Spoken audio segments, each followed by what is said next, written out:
Please इस video को आप लाइक करिए, शेयर करिए, सब्सक्राइब करिए और बेल आइकॉन पे का बटन दबाना बिल्कुल मत भूलिए, ये बहुत आवश्यक है। और इस वीडियो के बारे में अपने कमेंट्स जो हैं कमेंट बॉक्स में ज़रूर लिखिए। धन्यवाद। वीडियो को शुरू से आखिर तक ज़रूर देखिए।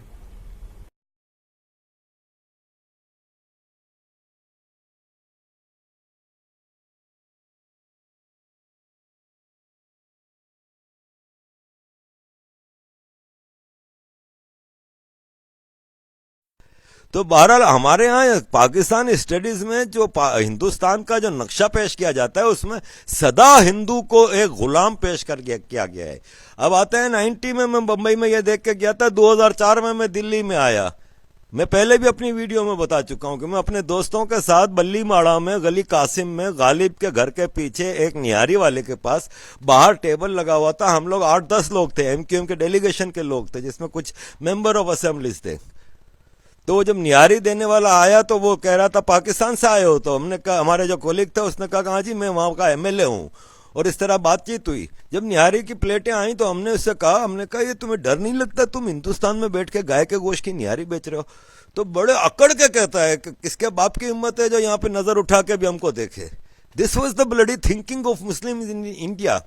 मोदी सरकार आई है, मोदी सरकार ने हिंदुओं को कहा कि तुम लोग क्यों अपोलोजिस्ट की तरह रहते हो भाई। जिस तरह आज शशि तरूर जी रहते हैं, स्वरा भास्कर रहती हैं, या ऐसे कई हिंदुस्तानी सेलिब्रिटीज हैं जो एक अपोलोजिस्ट की तरह रहते हैं, जैसे हिंदू होना इनके लिए कोई जुर्म हो गया है, मुजरिम हो गए हैं। ये अपने ही देश में महकूम की तरह सदियों से रहने की जो आदत थी, उससे मोदी सरकार ने इनको आजादी दिलाई है।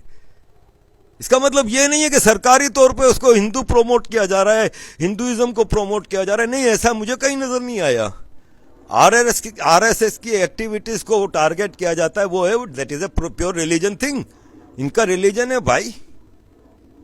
आपके इस हिंदुस्तान सेक्युलर कंट्री में 80% प्लस हिंदू रहता है। क्या वो अपने मुल्क में भी एक मुजरिम की तरह रहेंगे या अपोलोजिस्ट की तरह रहेंगे? उनको आजादी मिली है। अब उस खौफ से, उस एक कॉम्प्लेक्स से बाहर निकले हैं, वो उनको निकाला गया है। तो ये पॉजिटिव नहीं है क्या कि एक सोसाइटी इतनी सदियों की एक प्रेशर से, एक उसमें से निकली है। अब उसमें कोई आइसोलेटेड केस होता है कि फलां को मार के वंदे मातरम बुलवाया गया। अबे तो वंदे मातरम बोलो ना, तुम हिंदुस्तानी हो तो क्यों नहीं बोलते हो? या तुम्हारा इस्लाम इतना कमजोर है कि कोई एक जुमला बोलने से खत्म हो जाता है?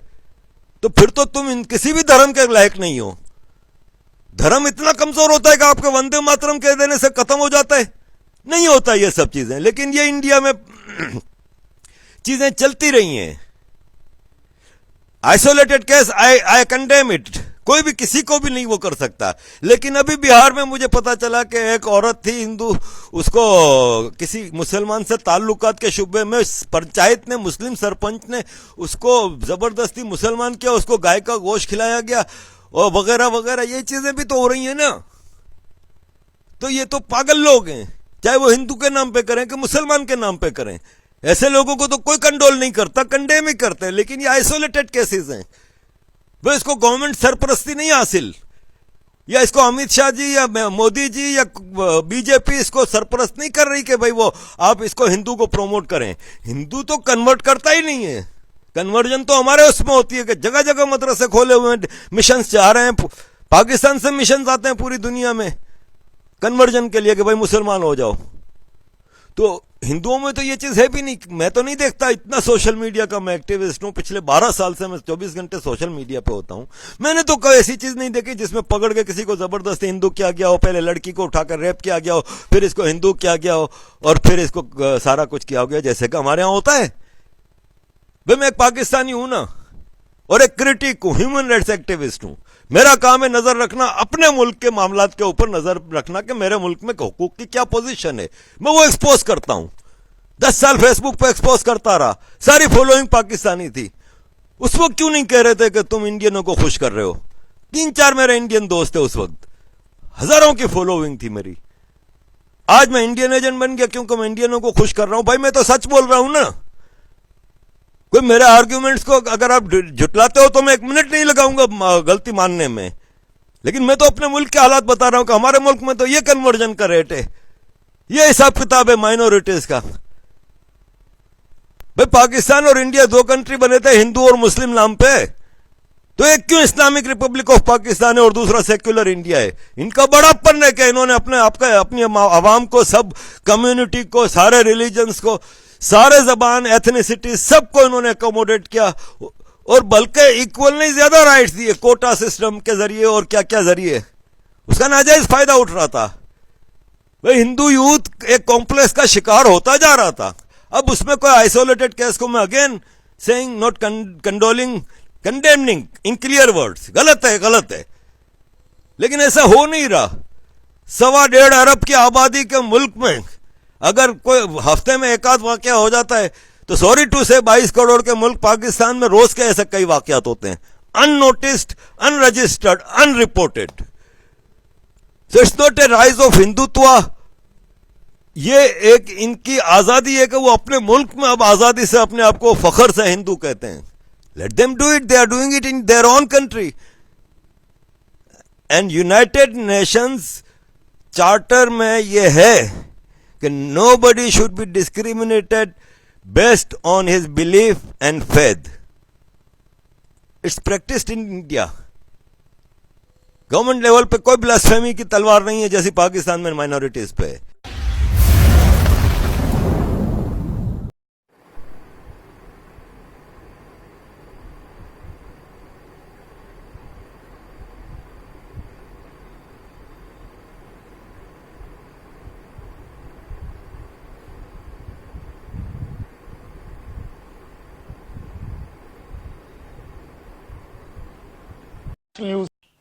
You may or may not be aware that over the last few weeks there have been what the press is calling violent protests outside the Indian embassy in London.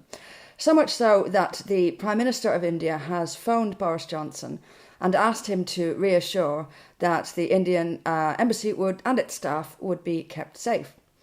So what's going on? Well, it's an interesting story, and it's one that reveals quite a few aspects of a particular religion, that religion, of course, being Islam. There's a region, the Kashmiri region, which is contested by India and Pakistan. Both of them claim it for themselves. It's all a bit of a mishmash.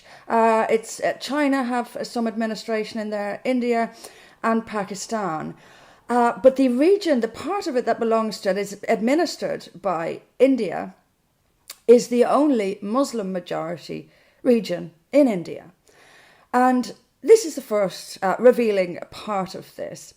It has had a special status in India because it's Muslim majority, and essentially refused to live alongside everyone else according to the same rules as everyone else. So there's a lesson in that, and it's a lesson that many of us keep trying to drive home, which is that Muslims, I'm not talking about every individual Muslim, but Muslims as a whole en masse refuse to live with everyone else. There's just no examples of them happily getting along with everyone according to the same rules. There aren't any examples, and the region itself used to be Buddhist, it used to be Hindu, and then along came Islam, and guess what it is now? So what's happened is that the Prime Minister of India has revoked that special status. He revoked it recently. And what was the situation prior to the revocation of this special status was extreme oppression of minorities. Hindus, for example, were not allowed to buy property there, and other restrictions. And this reveals something else that you will no doubt have heard, and that is that when Muslims are in a minority, they are all about minority rights. When they're in the majority, there are no minority rights. And once again, I can't think of an exception to this rule. In the 90s, as early as the 90s, recently, if you like, as the 90s, there were hundreds of thousands. The figures I've read are between 300 and 600,000 Hindus in the region. Now there are about 2,000. They have left because of terror attacks, because of oppression coming from Muslims. it has been ethnically cleansed of Hindus. The region has been ethnically cleansed of Hindus. Again, because Muslims, Islam will not abide minority rights when it is in charge, and it demands separate status and special treatment. And all that the Prime Minister of India has done is revoke that and say, look, anyone from India can live there, anyone from India can work there, anyone from India can buy property there. They have, in other words, equalised people's rights in that region and stopped Muslims bullying everyone, as they tend to do. Now, this has transferred itself to Europe, to the UK. We have this now. We have imported all these problems from all over the world so that they're happening right here and right now. And of course, the world was silent when Hindus were being ethnically cleansed from Kashmir. But now there's all sorts of furore. Even Jeremy Corbyn is now demanding an analysis of human rights in the area. Where was your demand for human rights analysis when the Muslims were trampling on the Hindus, Mr. Corbyn? There wasn't any. The world will start suddenly sitting up and complaining because Muslims are not being forced to live like everyone else, but their privilege, their ability to oppress minorities has been taken away. And now, all of a sudden, there's a human rights emergency. Muslims are no longer allowed to bully people in the region. This is completely insane. I keep saying this, I'll say it again, the world is completely upside down. Islam and Muslims has a complete golden ticket to do whatever it likes. The UN never bothers with the horrific human rights abuses committed by Muslims and in Muslim countries. But if Israel puts a toe wrong, it's all over it. We have a pro-Islam world. It is the Islamization of the world. And suddenly when Muslims are asked to live like everyone else, they are suddenly oppressed. They are the victims. And this is exactly what has transferred here to the UK. Asking Muslims, expecting Muslims to muck in and just rub along with the rest of us is somehow oppressing them. Nonsense. Utter nonsense. It's Islam that is the oppressor. And the final point on this, do we really believe that we have a Great Britain in the future when cities have Muslim majorities, say Birmingham, for example?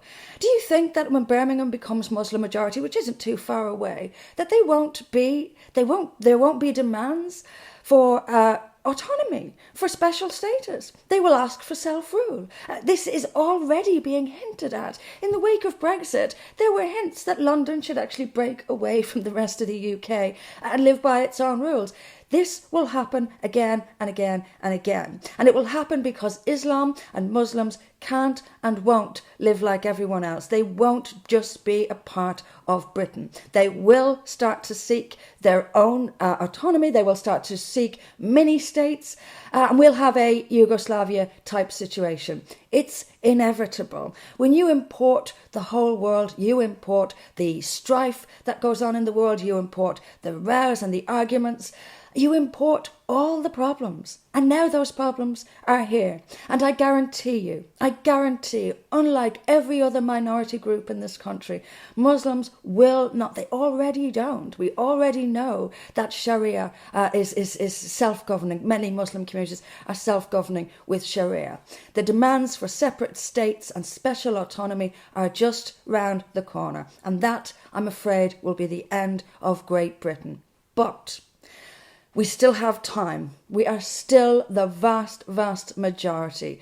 Non-Muslims are still the vast, vast majority. If we can grab hold of this issue now, we still have time to save Great Britain. We still have time to lay down the law and say that everyone who lives in this country will live under Britain's laws. We will not stand by and watch while this country fragments and turns into ethnic ghettos. We must save Great Britain, or there will not be a Great Britain for future generations. If you want to save this country, as I do, Join for Britain. We are not going to cower down. We are not going to be politically correct. We're going to fight for the future of this country. And we're going to do all we can to make sure that future generations can grow up in the same Britain that we know and love.